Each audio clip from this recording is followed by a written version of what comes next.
and Black Adam and all that stuff not happening. In other news, we saw that it came out that these movie studios are now liable to get sued for false advertising. Oh Good.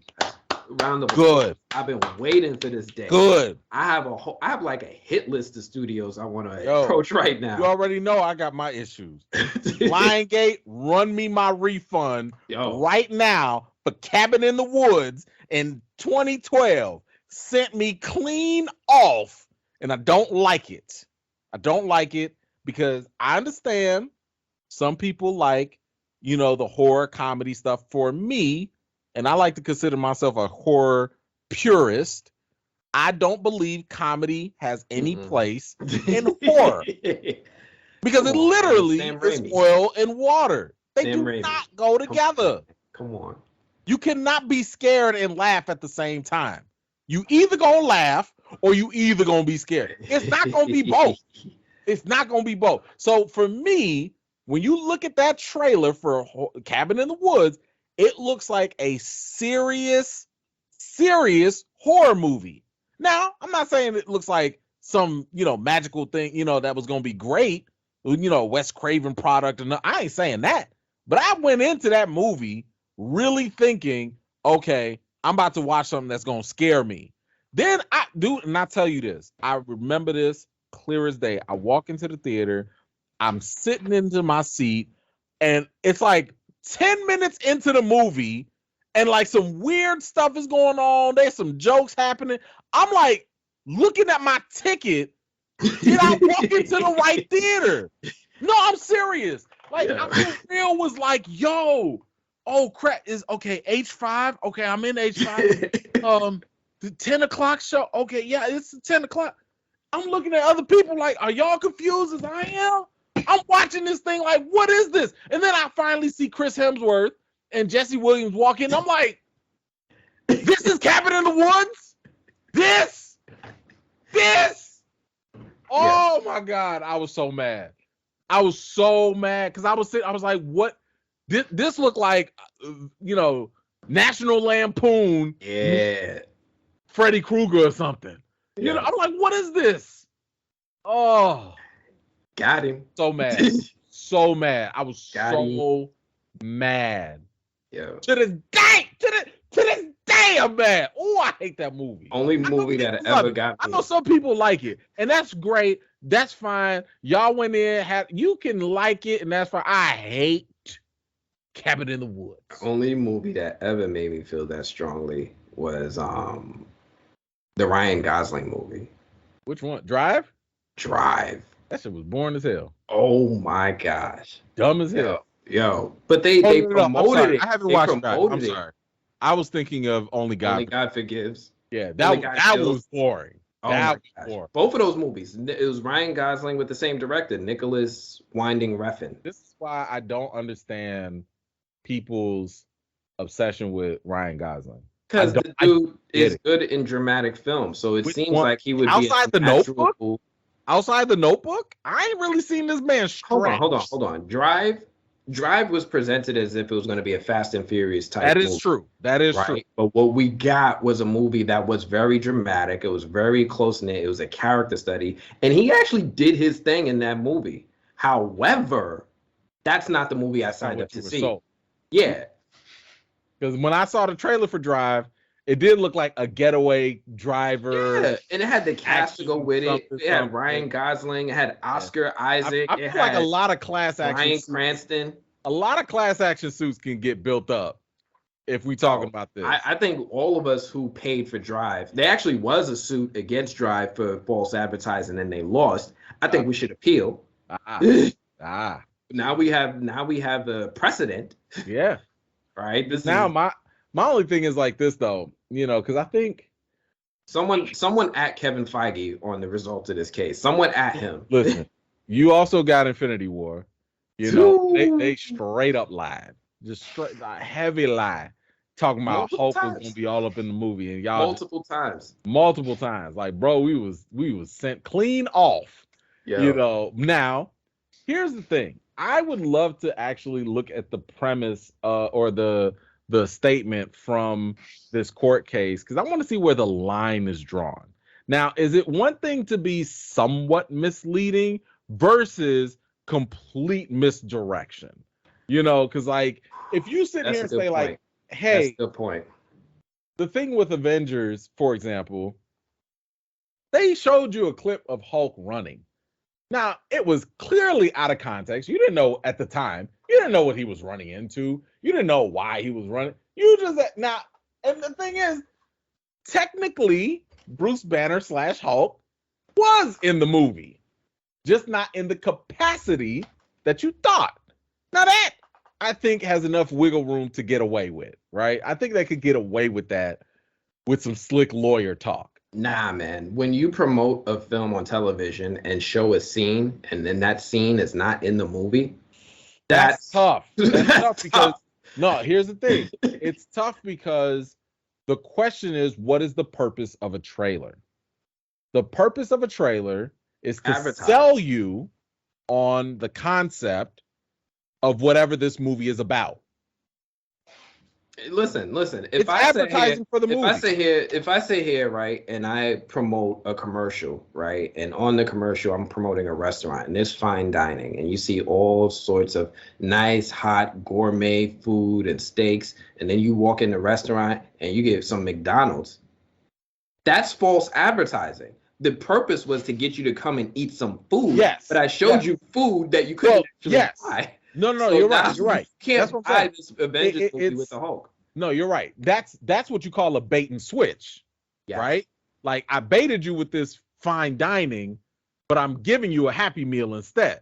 That's bait and switch. I'm saying that like, you know, because that's what happened with me with Cabin in the Woods. I came in for Mexican food, and y'all gave me Taco Bell. So I'm reading. I didn't come in for that. I came for Taco Bell. I didn't come for Taco Bell. I came for authentic south of the border Mexican food. Yes. Extra spicy. Yes. I didn't come for y'all mild sauce. No. Chalupa. Don't give me something out of a packet. I don't want no condiments out of a packet. I want my stuff freshly grilled. You know what I'm saying? So like, so it's definitely got to be interesting to see where that line is. Because if I'm not mistaken, I think Loop. No, what was that Bruce Willis movie? Looper. Was it Looper? Okay, I think Which Looper. one? The trailer for Looper was also misleading too, if I'm not mistaken. Nah. There was something in Looper that was kind of like, oh, the movie's gonna be about. I think it was gonna be about more Bruce Willis than it was the other guy. Or something. I gotta go rewatch it. But something about Looper's trailer, I remember people were like, wait a minute, that's not what happened in the movie, or that's not what the movie was about. You know, so I'm pulling up the article, at least this Collider article on it, right? And it says that Universal wanted the lawsuit thrown out as they would go on to argue that the trailers were protected under the First Amendment. They further claimed that trailers were artistic, expressive work that should be considered a 3-minute story rather than an outright commercial. This was their argument, that it's almost like its own independent work. But to a degree, but here's the thing, both can be true. Yes. It could be an artistic work that's also a commercial property for advertising. Yes. So the judge, it's not like y'all made it and just hid it in a museum somewhere. So it seems like that at its core, a trailer is an advertisement designed to sell a movie by providing consumers with a preview of the movie. That's what I've been saying. The whole purpose of a trailer is to get people to come and watch it based off of what it's about. With a preview of the movie, it said. It said a preview of the movie. I mean, I would say that's fine. A preview of the movie versus what the movie is about, same difference. So because if you tell me you're going to give me a preview of the movie and show me stuff that's not in the movie, you didn't show me that movie. That's false advertising in that case. So what you should be doing is showing me things that give me a preview of what to expect in the movie. If you're showing me things that are not going to be in it at all and not even remotely close, that's a problem. Yeah, this is gonna be a slippery slope because, like, It what is I'm gonna be a looking at slippery right slope. here, Like because they're double speaking, they're contradicting themselves in they this are, sentence. they are, So because it's it's not just artistic or a commercial or right. advertise. It's both. So It's I both could because there I are believe some that really when you're creative like commercials. no, I believe that when They're like great. I see a commercial for perfume, right, and they show like I don't know Beyonce on a Right, beach, riding on a frolicking, camel or something. yeah, doing That's something crazy, and it's yeah, supposed to, this is an artistic expression of what this sure. product will. You're not going to really get a camel or Beyonce, Right, right, right, right. but But this you're is a still little. trying to sell the perfume. But this is different when you're trying to sell something that's video and you're showing video and it's not the video that you're selling. That is Yes, tough. yes. So, I mean, this is going to go back and forth for a while. I like how this article is specifically bringing up Avengers Infinity War and bringing up some of these main examples. I'm Yeah. curious to see if there's any other examples out there when a film's promotion or advertising misled people. Like, I'm curious to see if anybody comments on this. But if people were misled enough, like I know these two examples is my biggest examples, but I'm sure there's been plenty others. Right, I would argue that with anything done by J.J. Abrams, he promised a good movie. Man. Come on, man. I know. I just like to throw my dicks How in you when I gotta do can. that? any chance I get. But yeah, Cabin in the Woods, Avengers, Oh, oh, Infinity War, Drive, Only I just God found it. Forgives. Like I just looked at I just looked up article real quick. There were 10 that were listed. Sweeney Todd. Already? Yes. Already? Oh, man, this has been a thing. This has been a thing. Sweeney Todd, Yep. Hook. Hook. I do think Hook was misleading because How? Hook was dark. Peter Pan story. Hook was a lot darker than it really came off to be. A little bit. It just seemed dark because I was young. As I was Yes, a teenager, it yeah. wasn't nothing dark about that. They're Not saying like kids were Suicide beating each Squad, other. David Ayer's version.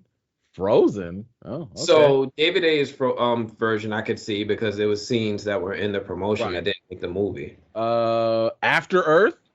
Will Smith, After Earth. Yeah. Oh, we got Oh, you gotta add damn near almost any M. Night anything but M. Shyamalan Night movie. Shyamalan movie. Any of them. All of the above. I never heard of this. Bridge to Terabithia. Oh, I've heard of it. Eternal Sunshine of the Spotless Mind. I don't understand how. I don't remember the marketing for that movie. I I don't love either. the movie, but I don't remember. Drive, definitely. Should Edge of Tomorrow was misleading. I don't remember that being misleading. What's that? Live, Die, Repeat. That's the Tom Cruise movie. Yeah. Kind What's of. misleading about that? Because they made it seem like you were going to see a movie where he's like in a war, and the war is happening, but he's not real. The movie's not about the war. It's about him just trying to Right. get out of his Groundhog Day. Right. And then they said The Gray with Liam Neeson. That was like a lot of people thought it was going to be this high action packed. Yeah, I can see that because the marketing made it seem like they was going to be fighting wolves all from in the end. Yeah, and then at the end of the day, it was another character study, which was still great. It was cool. It was cool. I think it was best picture contender at the time, and it was like the first movie released that year. So that says a lot that it held that notoriety throughout the year. I didn't really care for it. I was like it was all right. I just didn't care. I liked it. I was still high on my Liam Neeson kick, and I think what's his name, Ananzo or whatever. I like him as an actor. He was in it. Okay. The black dude from Sweet Tooth. Oh, okay. Yeah. But yeah, movie studios, y'all better watch out. Don't be sitting up here selling us movies that ain't gonna be in the movie no more. Nonsense.